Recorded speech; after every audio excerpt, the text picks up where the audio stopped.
For the weapons of our warfare are not carnal, but mighty through God to the pulling down of strongholds.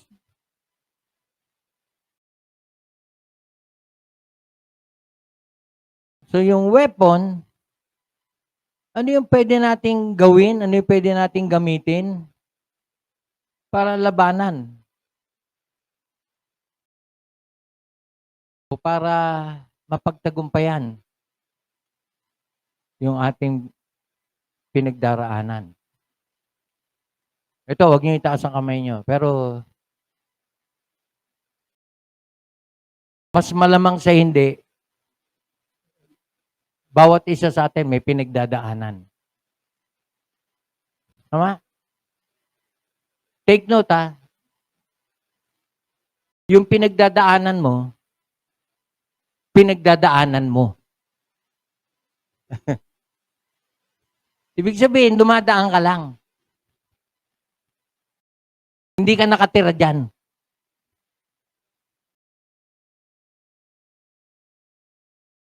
Tama? Kasi dapat ganun ang problema. Walang problemang permanente. Pero pag ang problema naging permanente, malaking problema yan. Kasi yung third undeniable truth natin, you have an option. Ibig sabihin, hindi mo in-exercise yung option mo. Hello? So, yung pinagdadaanan mo lang. Bukas makalawa, iba na naman ang problema mo. Bakit? Kasi tapos na yung nauna. Tama?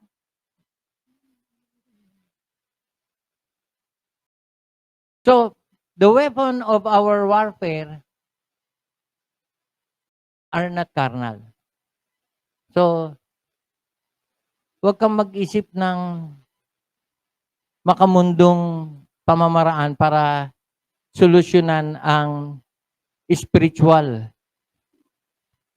na pakikibaka. So the weapons of our warfare are not carnal, but mighty through God to the pulling down of strongholds.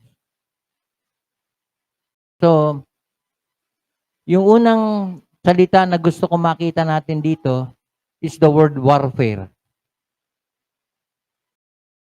The weapons of our warfare. Ito yung pakikibaka na ginagawa natin sa araw-araw. Hindi ito yung pakikibaka sa traffic. Carnal yan eh. Hindi ito yung pakikibaka sa sakit. Sakit ang ulo ko. Parang nung last preaching ko, lingid sa inyong kaalaman, matindi yung pananakit ng dibdib ko. Actually, hindi masakit eh. Masikip. Kaya may tubig ako nakahanda kasi kailangan ko from time to time inom ng inom. Kaya lang, napansin ko, nung pinapakinggan ko yung preaching ko during that time, kumuha ko, nangingi pa ako ng bagong tubig kay Bernie, yet hindi ko naman nagalaw. Ano ibig sabihin nun? Hindi ko kinailangan. Bagamat aware ako na, di ba, sabi ko pa, anything can happen. That's true. Pero hindi pa naman siguro kalooban ng Lord, kaya wala naman nangyari. Pero ina-expect ko yun. Kasi kainom ko lang ng gamot, parang walang talab eh. So, the weapons of our warfare are not carnal. So, huwag natin tignan ang struggle natin through the physical sense. Inis ka sa isang tao, pag tinignan mo siya, isipin mo, hindi siya problema mo, ikaw. Kasi may dahilan ako ba't ka nainis eh. Napansin nyo ba yun? Pagka inis ka sa isang tao, walang gagawin yung taong yun na tama. Lahat ng gagawin niya, meron ka makikitang mali. Tama? Oh. Kaya dun applicable ito. The weapons of our warfare are not carnal. In fact, kung inis ka sa kanya, hindi siya problema mo. Kasi ang problema mo, yung inis mo. Kaya, tigilan mong katitingin sa kanya na habang tinitignan mo, nadadagdagan yung inis mo. Hindi mo dinidil yung inis mo eh. Before you know it, sira na araw mo dahil sa kanya. Tama ba? Naku, pastor, di mo kasi kilala yung manugang kong yun. Napakatama, napakabatugan. Eh, problema niya yun. Ikaw, ano problema mo? Di ba? Natanong nyo ba yon? Bakit tayo minsan naiinis sa isang tao and yet hindi ka naman inaano?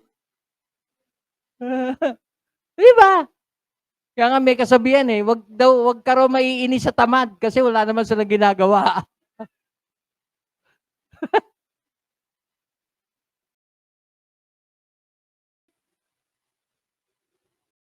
Alam niyo kung alam natin itong principle na ito, the weapons of our warfare are not carnal. Pag nakuha natin yung principle na ito, gagaang ang buhay. Kasi ang problema natin, pinoproblema natin minsan, hindi natin problema. Kung ano yung problema natin, yun yung ayaw natin problemahin. Galit ka sa isang taong tamad, eh mas tamad ka pa sa kanya. Kaya ka nga galit. Di ba? Kaya ka galit kasi ang magnanakaw galit sa kapwa. Totoo yun. Kasi yung mga taong masipag, hindi na makukuha magalit, maumainis. Alam niyo bakit? Kasi busy siyang may ginagawa. Oo nga, no? Oh, kita nyo? Sabi ko sa inyo eh. Sabi ko sa inyo eh. Kasi bago natin solusyonin yung problema ng iba, harapin muna natin yung problema natin. Katulad nito, ito, ang dami kong gusto ipaliwanag dito. Sana wag akong ma-distract. Ang sabi, the weapons of our warfare are not carnal, but mighty through God to the pulling down of strongholds. Dito, ang dami kong gustong sabihin dito. Pero, ano na lang, mag-take notes kayo. Walang particular outline ito, pero ipapaliwanag ko kung ano yung kahulugan ng mga sinasabi rito. Kasi kadalasan, nami-misinterpret ito. Nabibigyan ng kahulugan na hindi yun yung kahulugan niya. Kaya bear with me na habang pinapaliwanag ko na yung carnal dyan, yan yung buhay sa laman. Kadalasan, kaya hindi natin masolve yung problema natin sa buhay Kristiyano kasi kadalasan, ang binibigay nating solusyon sa problema natin sa buhay, makamundo, makalaman. Kulang ka sa pera, magtrabaho ka, magkandakuba ka sa pagtatrabaho para kumita ka ng malaki. And yet, kubang-kuba ka na pagod ka na, hindi ka pa rin nakaahon. Patunay na hindi yun yung solusyon. Ano solusyon? Matthew 6:33, seek ye first the kingdom of God and His righteousness. All these things shall be added unto you. Spiritual. Tama? Hello? Kasi pag hindi pa tayo natuto ngayon, eh kailan pa tayo matututo? Unahin mo ang Diyos. Pag sinabing unahin ng Diyos, of course, hindi lang pagsisimba yan eh. Baka naman masyadong, Pastor, gusto lang akong pinatatamaan na naman ako. Yan na. Kanina, naayos na natin yan ha. Walang patama ha. Itama na natin yung pananaw natin kasi every time tatamaan tayo, may gustong itama ang Lord sa buhay natin. Baka naman po pwedeng itama mo na sa ikagaganda ng buhay mo. Hello? The weapons of our warfare are not carnal, but mighty through God. Wag niyong wag niyong tanggalin yung dalawang salita after mighty. Kasi ang pananagumpay natin hindi nakasalalay sa atin. Kanino? Sa Diyos. Ang dali, pastor, sabihin yan. Oo nga, ang dali nga sabihin. And yet, hindi natin magawang paniwalaan. Kasi alam niyo ibig sabihin nun? Ang solusyon sa problema natin, nasa Diyos. Wala sa atin. Uulitin ko, ang solusyon sa problema natin, nasa Diyos. Hindi sa atin. Mighty through God. Ang ganda ng salita. To the pulling down of strongholds. Kung ipagkakatiwala natin sa Diyos, ang solusyon sa problema natin, isang bagay ang hinihintay ng Diyos na gawin natin. Baguhin natin ang pananaw natin. Yun yung pulling down of strongholds.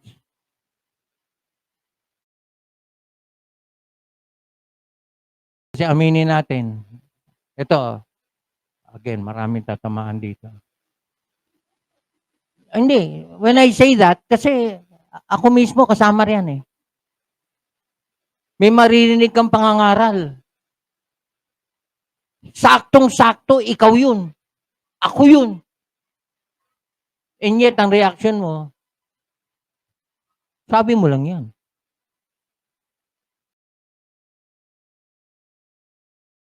May tinamaang maling paniniwala o maling pag-uugali o maling pag-iisip o maling ikinikilos.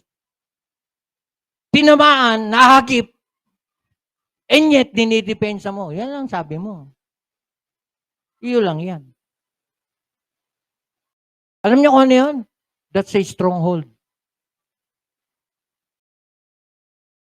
Ayaw mong makante, ayaw mong magalaw. Kung ano yung pinaniniwalaan mo.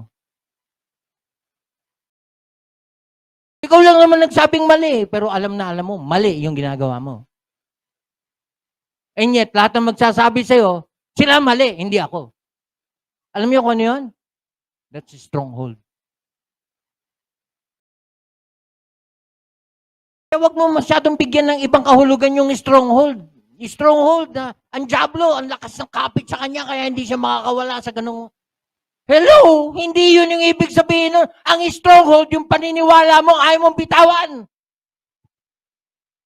Akong tama, kayo mali.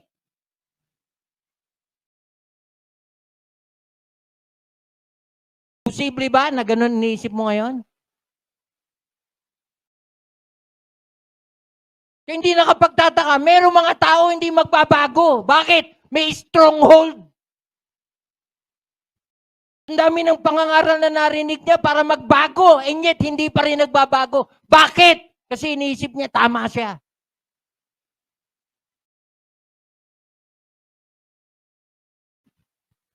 Ang ganda nung term na ginamit. The pulling down of strongholds. Ano kung ano ibig sabihin nun? Ano ba sa Tagalog yun? Baltakin. Atakin. Ano pa, ano? Pulling down. At dahil stronghold siya, kailangan ng puwersa. Minsan to the point na pagpapawisan ka. Minsan to the point na nabitawan mo, tapos kung saan tumama yung kamay mo, na nagdugo yung kamay mo. Nakuha niyo yung idea?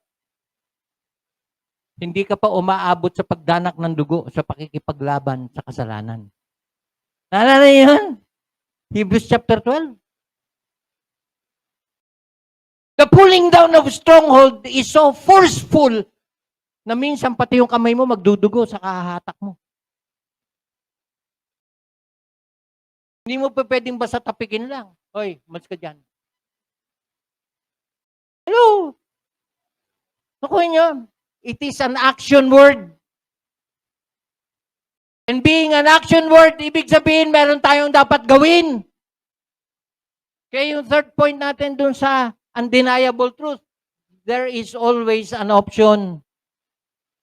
What's the option? You can either stay as you are or you change.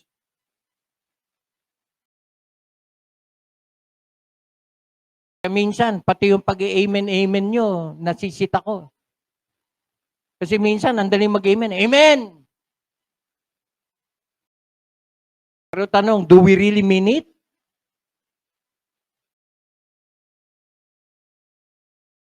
Kasi if we really mean what we are saying,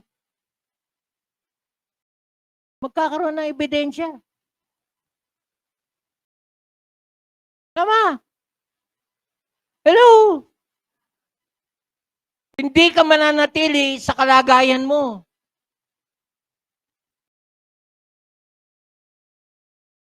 It is mighty through God to the pulling down of strongholds. Now, don't miss this. Yung mighty is not mighty in its own self.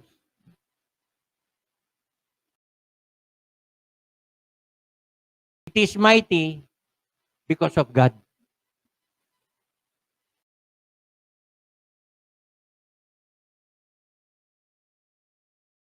Kaya ang pananagumpay wala sa atin. Na kanino? Na kanino? Nasa Diyos. Yung sabi sa Ephesians chapter 6, be strong in the Lord and in the power of His might. Be strong in the Lord. Hindi sinabing be strong in your own self. And in the power of His might. That's the same word. The weapons of our warfare are not carnal, but mighty through God. At yung God na binabanggit dyan, that's God. Theos.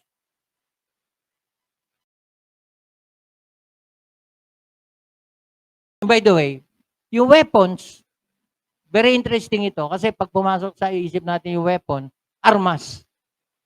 Diba? Sa Tagalog, armas. Alam niyo ba na yung Greek word na weapon, hoplon? Hoplon. H-O-P-L-O-N. Ang unang meaning niya is to be busy about. Kung ano yung iyong pinagkakaabalahan. That's a weapon. Alam niyo kung bakit? Kasi kadalasan ng kasalanan, pumapasok pag wala kang pinagkakaabalahan. An idle mind is the devil's. Hello? An idle mind is the devil's workshop.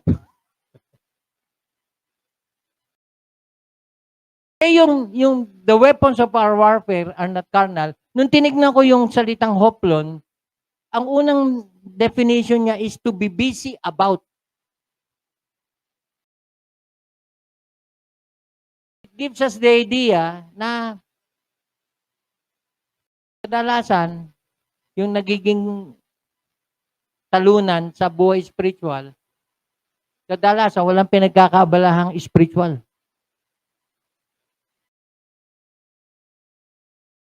So of course, yung salitang weapon ay nagre-refer din sa salitang armor, instrument, kagamitan, or plain weapon,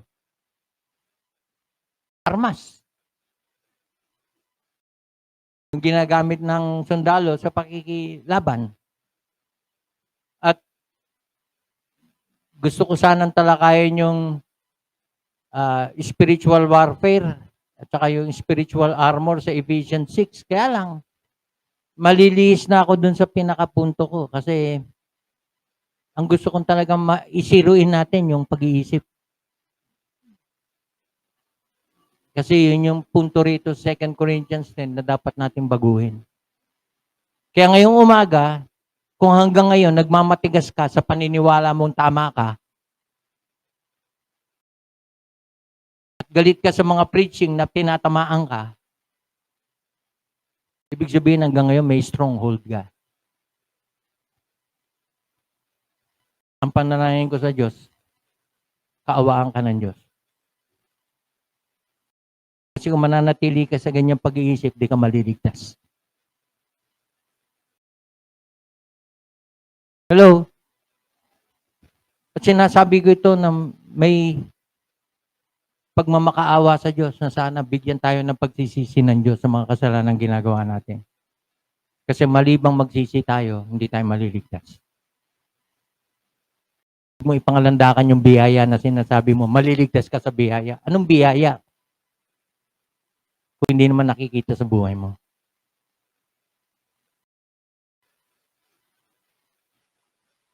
To the pulling down of stronghold. May isang author na nagsabi, demolishing walls of resistance in people's mind. So yun yung unang objective nitong pangangaral na ito, to demolish walls of resistance. Kung hanggang sa ngayon, nakakapakinig ka ng preaching na ang unang reaction mo ay sumangga, imbis na tanggapin mo at paniwalaan mo, wala kang ginawa kundi magpari. Kumbaga kay Karate Kid, wax on, wax off. Tinatamaan ka na, ayaw mong patama. Kung todo tanggi ka, kung todo ilag, kung todo salag,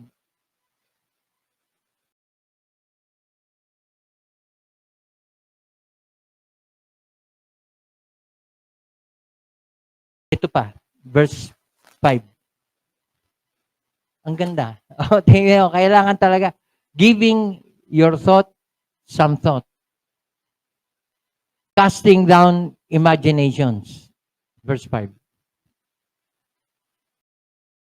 And every high thing that exalted itself against the knowledge of God, and bringing into captivity every thought to the obedience of Christ. Alam nyo, yung verse 5, pwede ko nang i-preach ito ng 5 oras. Verse 5 lang. Bakit? Kasi punong-puno siya ng aral na kung pipigayin natin yung bawat salita, hindi sapat na maipaliwanag mo lang eh. Mag-iisip ka kung paano mong i-apply ito, anong example nito. Kasi, lahat tayo nararanasan to eh. Alam niyo yung salitang imagination, yun na lang, yung unang salita pa lang. The word imagination, it is the Greek word logismos. Imagination, ibig sabihin argument and reasoning.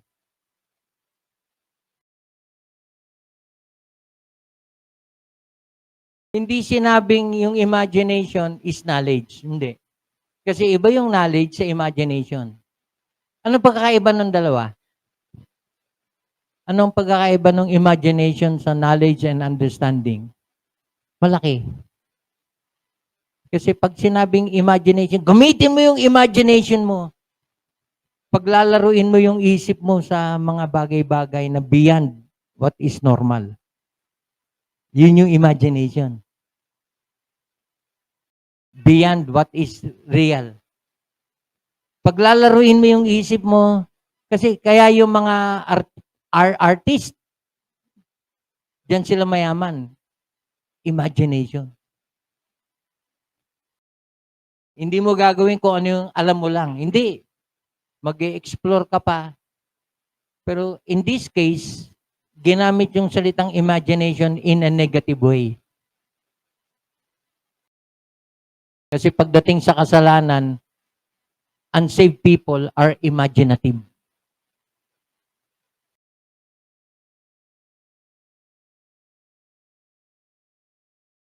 bringing into captivity every thought. So, yung imagination, idinuktong siya, in a negative sense to yung imagination is not for a positive sense. It is in a negative sense. Bakit? Kasi idinuktong siya doon sa, and every high thing that exalt itself against the knowledge of God. Very clear.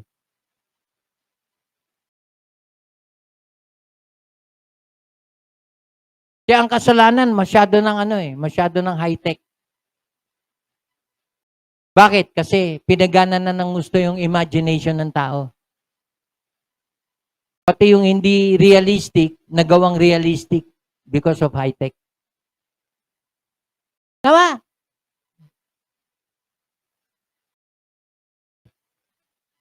Kaya kahit anong gawing batas para pangalagaan ang privacy ng dahil sa high-tech na ang kasalanan, kung ano-ano na yung nagagawang kasalanan sa internet.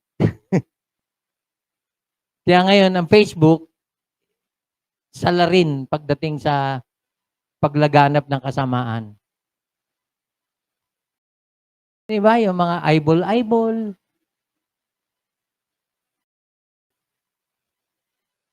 Yung mga meet up.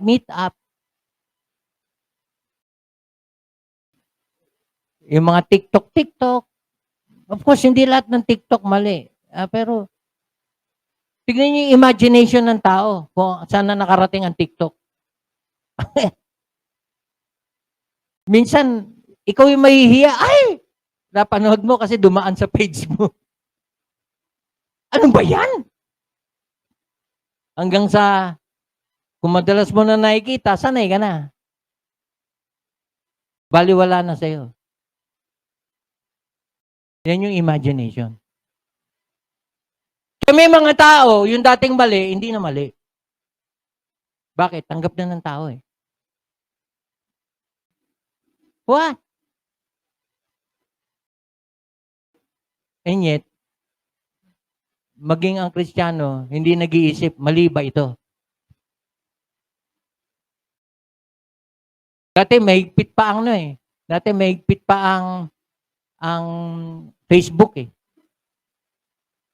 Meron kang hindi pa pwedeng i-post. Di ba? Hindi. Kabi-kabila na. No? Pinayagan ng Facebook to. Hello? Yung mga millennials, yun yung mga nakaka-relate sa akin. Kaming mga centennials.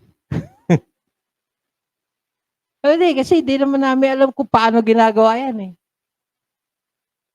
Pinagalitan ako minsan nung anak ko na, Daddy, may napindot ka. Pati ba naman yung pagdadrive mo na ay, hindi, sinubukan ko lang yun. Isesend ko sana sa'yo at saka sa akin para matest ko. Nag-ano sa public. Huli, pero di kulong. Subok lang. Minsan nga may mapipindot ka na nag-like ka. In-scroll mo lang naman, hindi mo naman pinindot. Tinamaan pala. Kaya minsan maingat ka sa pag-scroll. Huwag kang basta-basta i-scroll kasi baka tamaan mo yung gano'n. Hello? Imagination.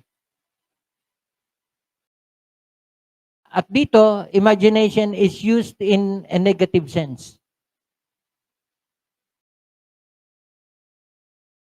It goes against, ang sabi rito, every high thing that exalt itself against the knowledge of God.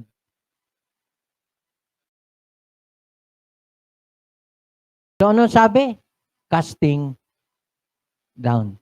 Kanina, pulling down. Nang stronghold. Ikalawa, casting down ng imaginations. And every high thing that exalt itself against the knowledge of God.